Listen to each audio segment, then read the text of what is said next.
Au large du Venezuela se trouve une île tout en contraste.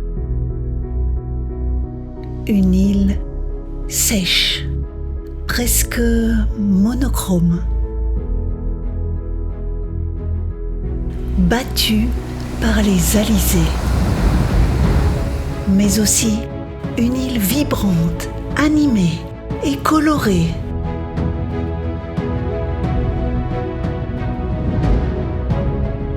Une île tellement aride qu'elle fut autrefois abandonnée et qui accueille aujourd'hui les touristes du monde entier. Autrefois terre de labeur et aujourd'hui terre de loisirs. Une terre où l'industrie a su faire alliance avec la nature.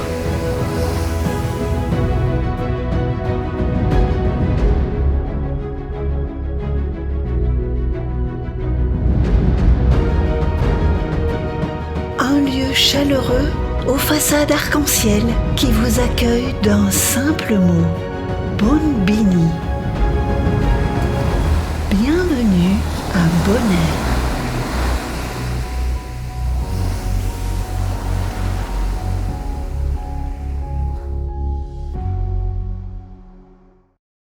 La fierté de l'île s'affiche en grand. Les eaux de Bonaire sont d'une richesse incroyable. Et ce spectacle est accessible directement depuis le rivage. Quelques blocs dans un pick-up, un caillou jaune et on change de monde.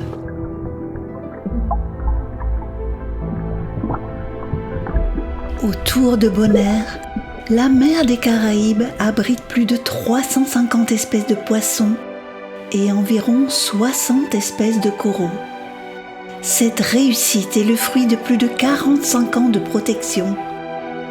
Le Parc national marin de Bonaire, véritable sanctuaire qui entoure toute l'île, constitue l'une des plus anciennes réserves marines au monde.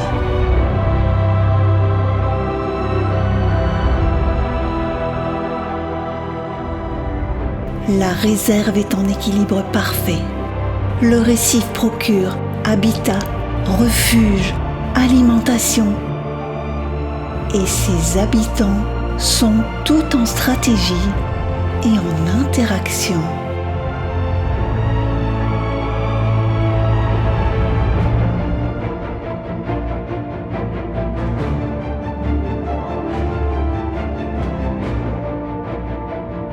Avec leurs dents soudées en forme de bec, les poissons perroquets raclent le corail pour se nourrir des algues et sont parmi les premiers nettoyeurs du récif. Ils sont dotés d'un incroyable talent.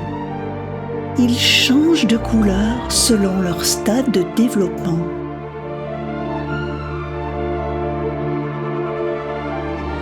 Les poissons-anges se nourrissent des éponges qui, sans eux, pourraient envahir et étouffer le récif.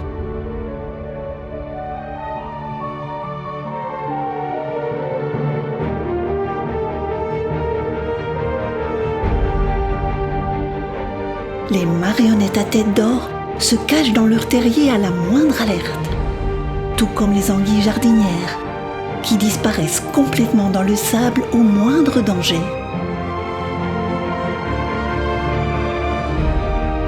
Mais ici, les maîtres du camouflage sont incontestablement les poissons trompettes, qui cherchent à se confondre avec leur environnement. Se tenant en position verticale tête en bas, ils imitent parfaitement les hautes tiges des gorgones arborescentes et passent ainsi inaperçus auprès de ses prédateurs et de ses futures proies. Il est également passé maître dans l'art de se dissimuler derrière des poissons plus gros que lui, pour fondre sur ses proies par surprise, voire pour confisquer son butin à son compagnon de chasse.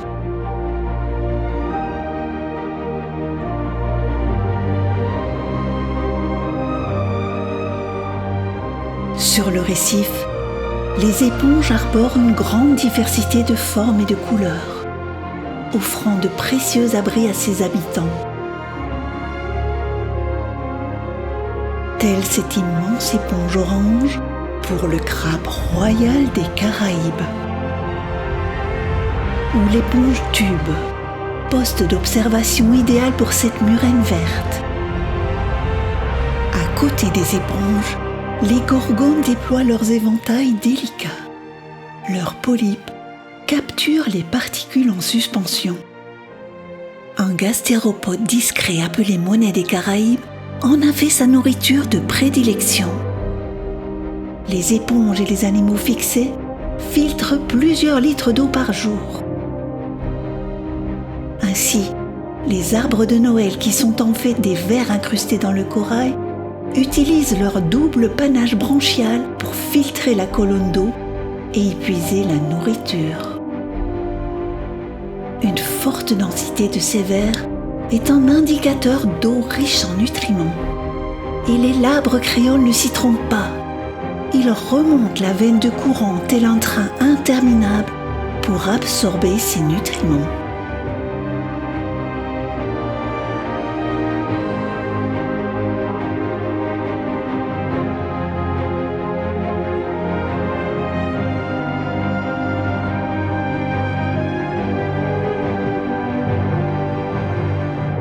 Les poissons chirurgiens évoluent également en groupes importants, ondoyant en magnifiques rubans bleus entre les coraux, à la recherche d'algues et de détritus dont ils se nourrissent.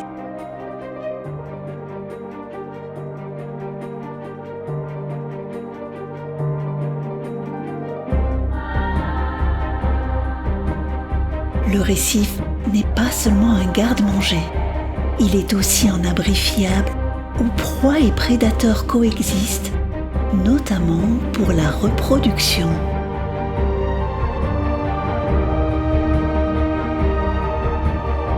Sur la surface dure du corail foliacé, les sergents majors montent la garde et aèrent les œufs qu'ils ont fécondés. Mais à Bonaire, même la tôle devient récif.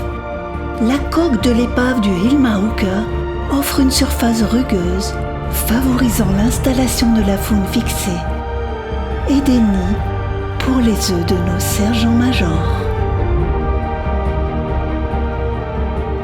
En 1984, le navire transportant illégalement de la drogue a été neutralisé, puis a coulé au sud du port de Kralendijk.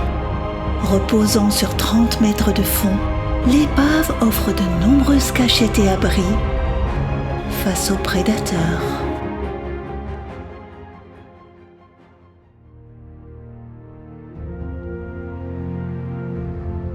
Mais avant d'être un sanctuaire marin, Bonaire fut une île de sel. Le sel a façonné son paysage, son économie, son histoire. Les obélisques colorés guidaient les navires. Les esclaves récoltaient sous un soleil implacable. Les montagnes blanches dominent encore l'horizon.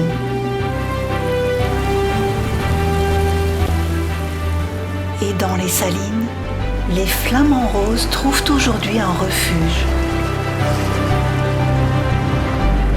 Au bout des salines, un ponton s'avance dans la mer. Sous ses piliers massifs, une cathédrale s'élève. La lumière découpe les colonnes de béton. Au fil du temps, elles ont donné naissance à un récif artificiel dominant le tombant naturel. Le ponton s'est ainsi métamorphosé en véritable jardin d'Éden, un paradis luxuriant où la vie sous-marine s'est épanouie de façon prodigieuse. La faune marine a su tirer parti de cette structure industrielle qui joue désormais le rôle d'un véritable conservatoire de la nature.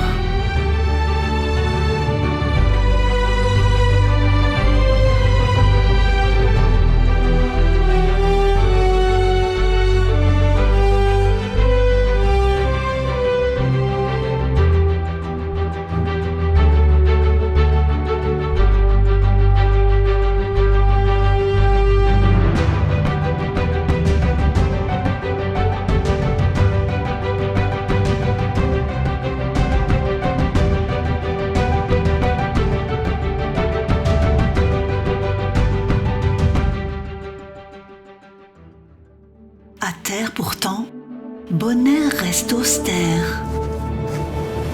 Au nord de l'île, le Washington Slackby National Park a été créé en 1969 et couvre environ 20% du territoire.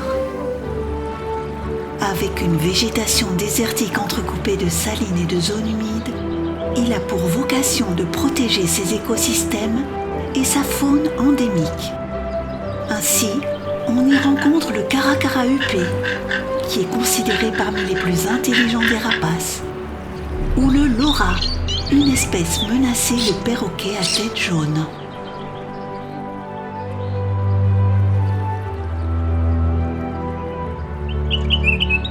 Les iguanes se chauffent au soleil, les chèvres et les ânes errent librement.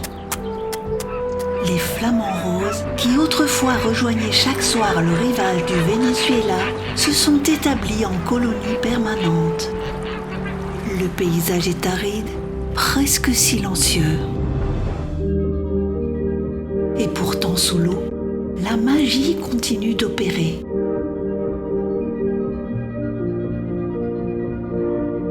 Les anémones abritent poissons juvéniles et crevettes finement dessinées. Toujours impassible, le poisson lézard observe la scène. Les crevettes nettoyeuses et les crabes-flèches privilégient les zones plus sombres. Certains tentent de rivaliser en taille avec les petites rascasses volantes. Faisant onduler le drapé de ses nageoires, elle avertit de sa toxicité.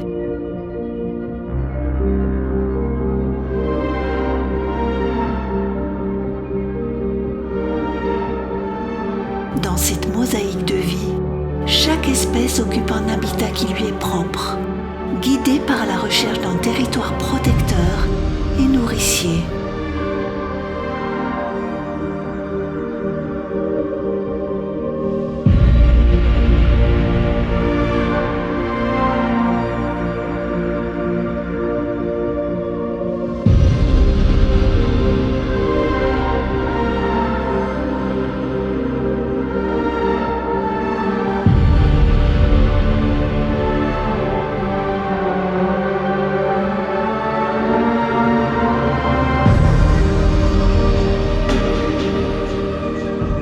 Spécialiste du mimétisme, le turbo peut adapter sa teinte et les motifs de sa peau en quelques secondes pour se confondre avec le rocher sur lequel il se pose.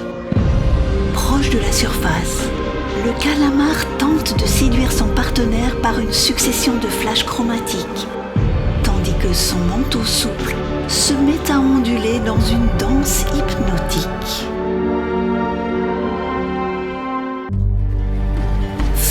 Journée à flâner sur les quais de Kralendijk, à observer les magnifiques couchers de soleil sur la mer des Caraïbes. C'est aussi l'heure de se remettre à l'eau pour aller observer les changements de la vie marine lors de ce passage du jour à la nuit. Presque immobile, le poisson-ange sommeille entre les filaments de son éponge, alors que le mérou-tigre se poste pour une chasse à l'affût.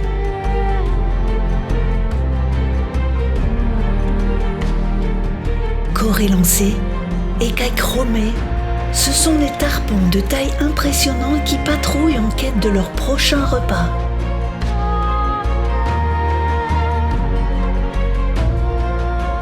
Les poissons perroquets rejoignent des lieux sûrs pour y passer la nuit.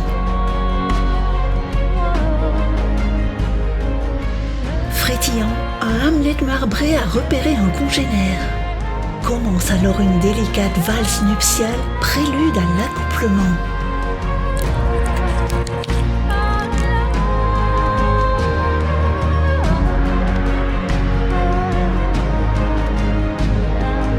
C'est également la nuit que les coraux changent de couleur et déploient leurs polypes. Sur les éponges, toute une vie s'anime. Des zoanthides semblables à de minuscules anémones. Des ophiures, cousines des étoiles de mer.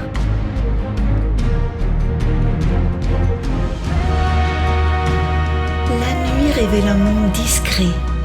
De nouvelles silhouettes émergent et s'aventurent à découvert.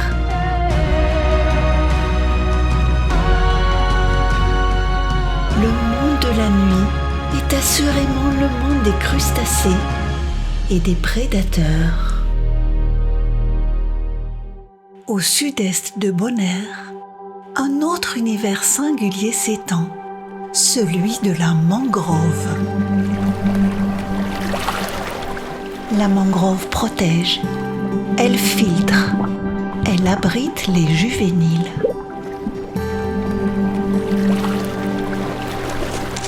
À Lac Bay, la mer devient lagune.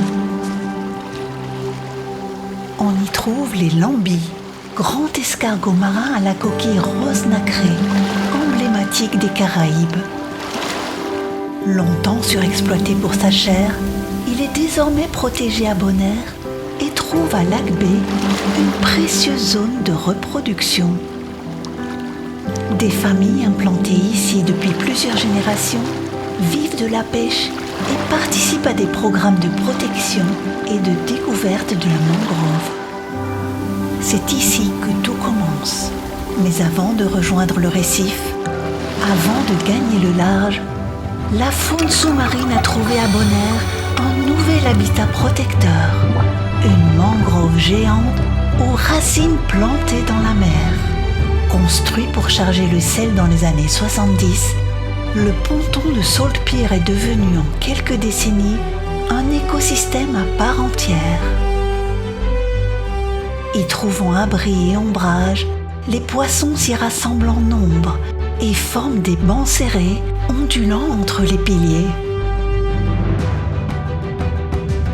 C'est la preuve que l'empreinte humaine n'est pas toujours synonyme de destruction.